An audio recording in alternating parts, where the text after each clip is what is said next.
Hi, my name is Jermaine Songlu and thanks for tuning in. Visit our website, diasporalifestyle.com. There you'll find out more about what's happening in the diaspora and how we can serve you. I just got back from Abuja for the Diaspora Day 2015. It was fantastic. It was filled with glamour, was filled with insight, it was filled with high-profile personalities, and the highest of them all was the Vice President of the Federal Republic of Nigeria, Professor Yemi Osinbanjo. It was a fantastic time. Now, in the Diaspora Day 2015, it was all about celebrating the achievements of diasporans and also to recognize the critical role that diasporans play to the national development. I want you to hear what Professor Yemi Osinbanjo had to say, the Vice President of the Federal Republic of Nigeria. Do watch this video and remember to visit diasporalifestyle.com. I think that all that you're required to be a diasporan is to have lived abroad for a while and perhaps to have worked abroad for a while. Since we haven't defined how long it takes and how long we have to live abroad, I think I've already qualified myself. In any event, to be in such distinguished company as yourselves, I think I must be a part of this group. Welcome. The chair of this occasion, our dear friend and uncle. Many people do not know that Ambassador Kingibe looks very young, but is actually quite, that's why I call him uncle, despite the fact that my own hair is grey. Our dear Ambassador Babagana Kingibe, the chair of this occasion. Your Excellencies, members of the diplomatic corps, especially the High Commissioner of Trinidad and Tobago, distinguished senators and members, and distinguished senators and honorable members of the National Assembly, permanent secretaries here present, especially our host, Permanent Secretary for Political Affairs, Mrs. Ibuku Bishop, other senior members, government present here, brothers and sisters in the diaspora, distinguished guests, ladies and gentlemen.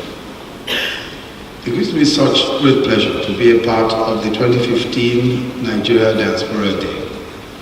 Since its inception in July 2005, the National Diaspora Day Conference has become the platform for engaging with our citizens in diaspora.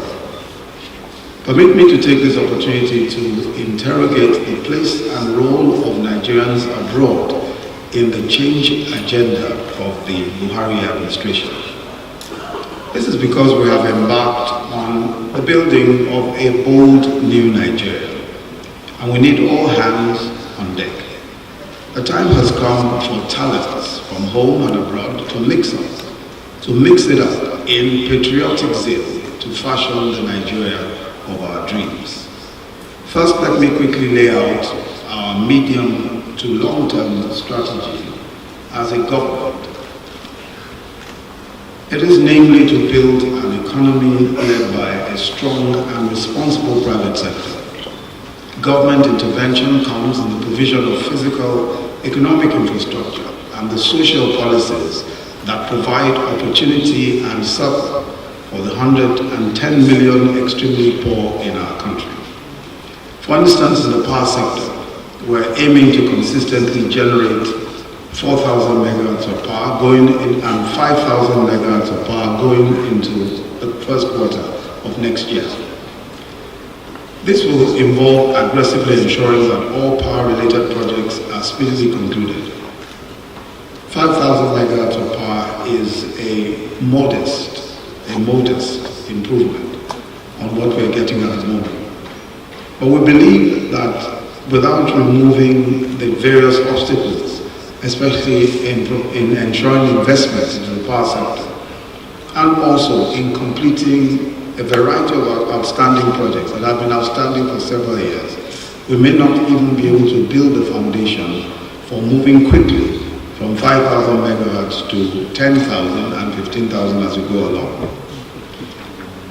In the hydrocarbon industry, we are pursuing a long overdue reform. For instance, in the short to medium term, we will reorganize the NNPC, and that has already begun, as we hold its leadership to account for revenue shortfalls in past years. We'll also improve local refining capacity, and this will reduce the over 37% of foreign exchange currently applied to the importation of refined petroleum products. In agriculture, we will pursue self-sustenance in the production of items such as rice, wheat, cotton, and therefore considerably reduce foreign exchange requirements for importation of those items. Rice importation alone consumes close to $4 billion a year. 7 rice-producing states are working closely with the federal government to map out the pathway to self-sustenance in rice production within the next 30 months. The agriculture and agro-allied value chain are also important in our job creation plans. In the meantime, we intend to progressively protect and support local agriculture. Generally, we intend to create a friendly and efficient business environment and certainty in policies. A quick improvement in our power generation capacities will considerably improve the industrial atmosphere generally. We expect to be able to return all of our different garment factories, our textile factories, to full production in the shortest possible time.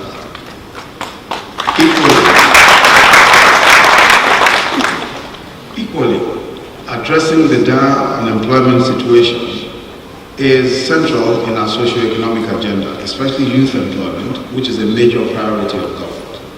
We expect that investment in infrastructure development, technology, agriculture, and mining will, in the medium to long term, absorb many of the qualified unemployed.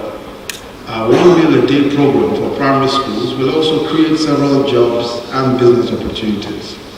We are also committed to a robust policy of funding and capacity building for the SMEs and startups, training and engagement of national volunteers, post-secondary school students who are given vocational training, equipping them with civil skills, agriculture, civil work skills, agriculture, and vocational skills.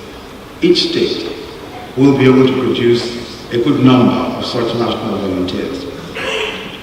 Generally, our monetary policy aims primarily at a stable exchange rate and value for the naira. Some short-term measures were recently taken to stabilize the naira. These measures are not expected to be permanent, but we intend to keep inflation within the single to early double-digit margin and keep interest rates at current levels.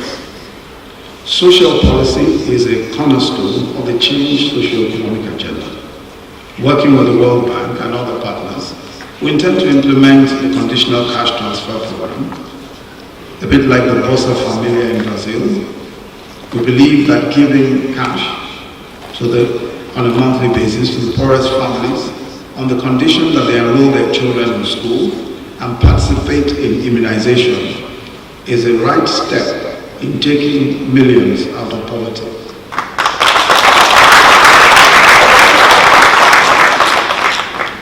The amount of money to be given to women in the local communities will be an injection into the local economies also.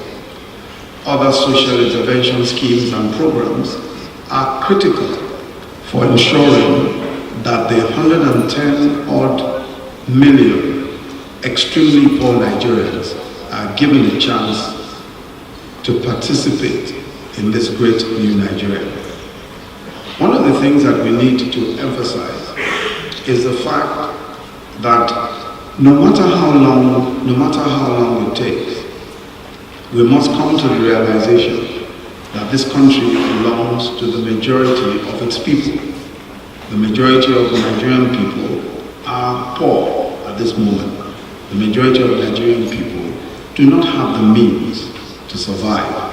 And it is the duty of government and all of us to ensure that we take that into account in planning, and we take it into account in all the various things that we intend to do, both as government and as private sector. And that is why we prefer the bottom-up approach to economic planning. It's an approach that takes into account the number of those of us who have no means of survival, rather than a top-down approach. The top-down approach, of course, assumes that all is well, and assumes that industry and private business by themselves will be able to pull out the several millions from poverty. While that is the case, and while we intend to do so, and to ensure that there is an atmosphere for business, especially for the private sector, to thrive, we are nevertheless not convinced that it is possible for the private sector by itself, without government intervention, to pull as many people as need to be pulled out of poverty in the shortest possible time. This is why government intervention and government spending is critical at this stage of our development. Our revenue generation plans are straightforward. In the short term, plugging the numerous loopholes in the collection of public revenue. The Treasury Single Account, TSA, which mandates all government agencies to pay all revenues directly to a single account, aggressive revenue collection, especially VAT and stamp duties, and corporation tax. We believe that a more aggressive collection policy can significantly increase public revenue.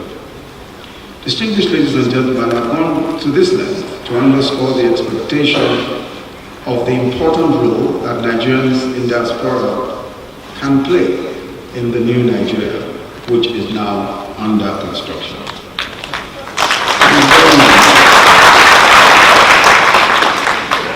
It is well known that several nations of the world have tapped into the wealth of knowledge and exposure of their diaspora, mixed with those at home, to build thriving economies. All the studies that I'm sure you're familiar with show that countries of origin can certainly benefit from the acquired skills and experience of their citizens abroad, especially those based in the developed economies and advanced democracies. India, for instance, is known to have attained a global economic status that it has today, in part because of the contribution of its diaspora. So entrenched in India's growth and development is its diaspora that there is now a full-fledged Ministry of Overseas Indian Affairs. The rise of India as an outsourcing hub for Western nations has in fact been attributed to the contributions of its diaspora. India has the highest rates of financial remittances, gained significantly from reverse flows of expertise and investment alongside business needs and technology from its diaspora. What is true of the Indian diaspora is true also of the Japanese, the Chinese, and the Koreans. It can also be true of Nigeria once we get to that.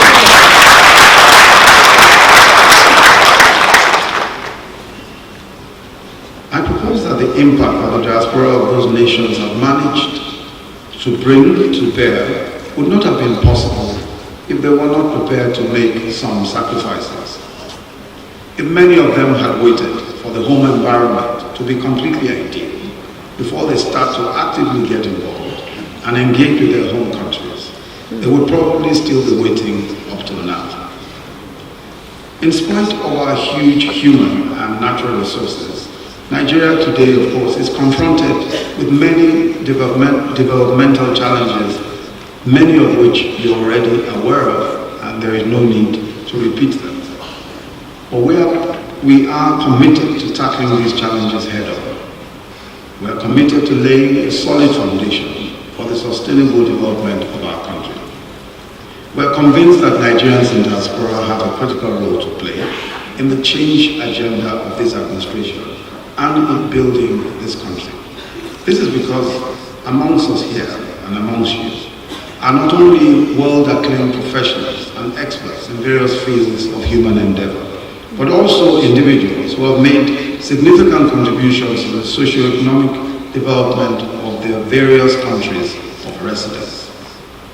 Although there is no accurate data on the number of Nigerians abroad, rough official estimates, including those drawn from our embassies and leads from the International Organization for Migration, the IOM, suggest that there are about 15 million Nigerians abroad, with about 4 million in the US and Canada alone.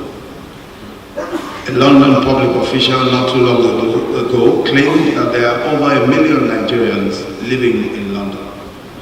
There are large numbers of Nigerians in African countries, including Sudan, which is set to host a large chunk of Nigerians, Ivory Coast, and several West African countries. Besides, the financial remittances from Nigerians abroad have now reached an estimate of well over 20 billion US dollars, the figure recorded for last year alone. With the potential of such huge populations abroad and attendant financial muscles, no government could actually totally ignore such persons. And the place to start is actually to develop a reliable data about our citizens abroad. This can be done and will be done through our embassies abroad. And that this is yet to happen reveals an absence of a definite policy on the question of the Nigerian diaspora. The Diaspora Commission, and this is a matter which has taken up a lot of our time and attention. There is legislation on the Diaspora Commission that has been passed, but I believe it's awaiting transmission. Now, that legislation was passed as one of the several legislations passed in the 7th Assembly. I believe that the legislation, if passed and signed into law, will open a new chapter in the diaspora relations in Nigeria, and especially for the diaspora and the government and people of Nigeria. That legislation will create not just a commission, but a platform for interaction. And it will be perhaps the first, not just the first of its kind in this country, but the first of its kind in many parts of the world. And we believe that it will be a creative way of engaging members of the diaspora, and also in ensuring that your contributions are not only recognized, but allowed to permeate the entire society.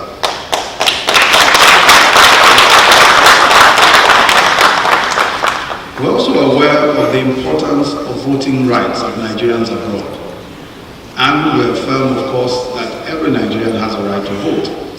Voting is a critical element of citizenship, and the desire of Nigerians abroad to be part of the voting process at home is positive proof of their undying love for their fatherland. But to achieve this, the National Assembly would have to legislate on the matter, while tremendous logistic issues would have to be confronted. Without a doubt, absentee voting is Nigeria's future, is in Nigeria's future. But obviously there's a lot to be done, including building confidence in the Nigerian electoral process.